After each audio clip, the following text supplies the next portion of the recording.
Yes mga ka-Oray, another content na naman ni ka-Oray Vlog.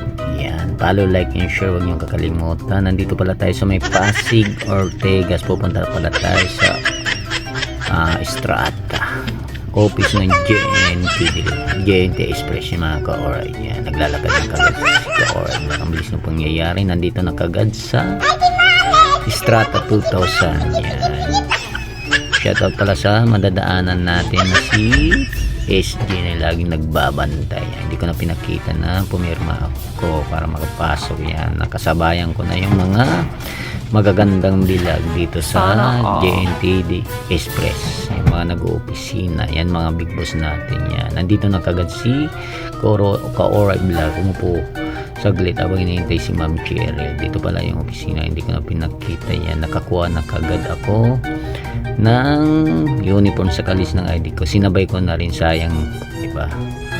Pumunta ka dito, yan, huwag nang maya kay Ma'am Cheryl. Yan, binigyan ako kagad. Ma'am Cheryl, thank you. Tapos thank you dun sa pinirmahan ko sa'yo. Napakatagal na natin nagsiservisyo sa GT Express. Yan, mapapansin nyo, nandito tayo sa Papay. Kala nila kakain ako kanina pagpasok ko dito. Yan, yan, binati pa ako ng mga crew. Yan, sabi ko, ay mga posisyon na makikisiyar lang si ka-Oray Vlog. Buti na lang, napakabait nila mga ka-Oray. Yan, napakalinis yung CR nila. Sana mapapansin nyo. Yan, pababa na si ka-Oray Vlog. Yan, napakatagal na yata itong Papay na to. Yan, nandito pa rin. Yung nakasabayan nito yung McDo. May McDo dati dito, parang wala na yung McDo dito.